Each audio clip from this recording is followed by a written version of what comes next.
In the last video, we looked specifically at gender in children's television commercials. For this video, we'll look at how gender is depicted in children's programming, with special attention to who is the primary viewer of the shows, girls, boys, or both. We already know a bit about gender representations in children's shows, and like I did the last time, I'll let you read the details about the sampling and the coding. But let's get to the good stuff about the latest study. So let's get to the good part. What did they find?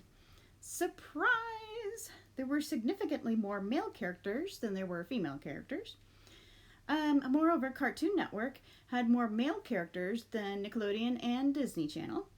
And Cartoon Network also had more non-human characters than Nickelodeon or the Disney Channel. This tells us how many characters were male and where they were, but how were these characters depicted? On these networks, male characters were more likely to be non-human, that is, they're monsters or other types of creatures, compared to female characters. Male characters were significantly more likely to be depicted in comic roles and displayed more helping behaviors than female characters. Female characters focused more on their own appearance than male characters, and also were more frequently shown as giving affection than male characters. What was really interesting too was that Cartoon Network really stood out over Nickelodeon and Disney, and particularly in terms of gender representation. Cartoon Network had the most characters showing physical aggression, being in danger, and rescuing other characters over Nick and Disney.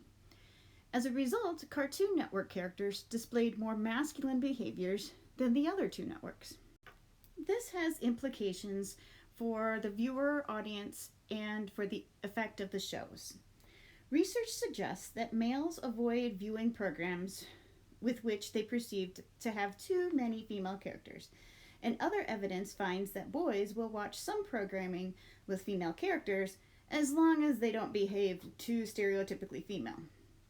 As a result, if shows have characters, both male and female, they are more likely to portray masculine behaviors and masculine traits than they are female traits.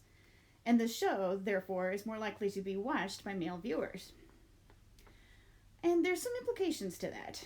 Male and female characters are behaving more similarly, but generally into the direction of being more masculine. In other words, female characters show more masculine behaviors, but male characters do not show more feminine behaviors. Second, since feminine behaviors are rarely seen in programs targeting boys, children's television is presenting fewer images of feminine roles for boys.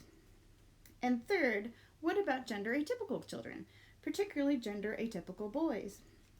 Boys who display feminine behaviors are simply not represented in children's programs in 2008, making it difficult for gender atypical boys to find characters they can relate to.